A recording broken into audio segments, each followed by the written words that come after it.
এই সমস্ত গল্প শুনেছি শেখ হাসিনার কাছ থেকে।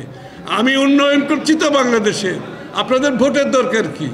আবার মনে হচ্ছে এরকম একটা সুর কেন জানি বাজতে শুরু করেছে যে আমরা এইটা সেটা করছি, আমরা না চলে গেলে রাজনীতিবিদরা এই কাজগুলো করবে না, এগুলো পরিপূর্ণভাবে শেষ করতে হবে।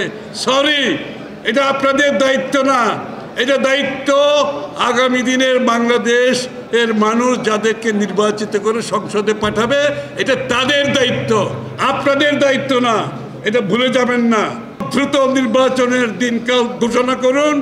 বাংলাদেশের মানুষ তাদের নির্বাচিত প্রতিনিধির মাধ্যমে সংসদ গঠন করবে, সরকার গঠন করবে, যারা বাংলাদেশের মানুষের আগামী দিনে আশা পূরণ করবে। যারা শেখ হাসিনার সুরে আবার কথা বলছেন, আমি আবার বলছি এই কথাটা দু একদিন ধরে, শেখ হাসিনার সুরের আমি লক্ষণ পাচ্ছি যে আমরা এই কাজ করছি, আমরা সেই কাজ করছি, আমরা সংস্কার করব, আমরা বাংলাদেশকে বিনিয়োগের ব্যবস্থা করছি বাংলাদেশে, ইত্যাদি ইত্যাদি। এই সমস্ত গল্প শুনেছি শেখ হাসিনার কাছ থেকে। আমি উন্নয়ন করছি তো বাংলাদেশে, আপনাদের ভোটের দরকার কি? নির্বাচনের দরকার কি? আমি তো দেশের উন্নয়ন করতেছি, আপনাদের জন্য তো কাজ করতেছি, এই কাজ করতেছি, সেই কাজ করতেছি।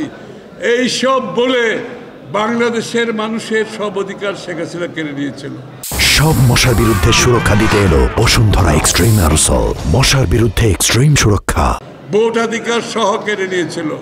আবার মনে হচ্ছে এরকম একটা সুর কেন জানি বাজতে শুরু করেছে যে আমরা এইটা সেটা করছি, আমরা না চলে গেলে রাজনীতিবিদরা এই কাজগুলো করবে না, এগুলো পরিপূর্ণভাবে শেষ করতে হবে।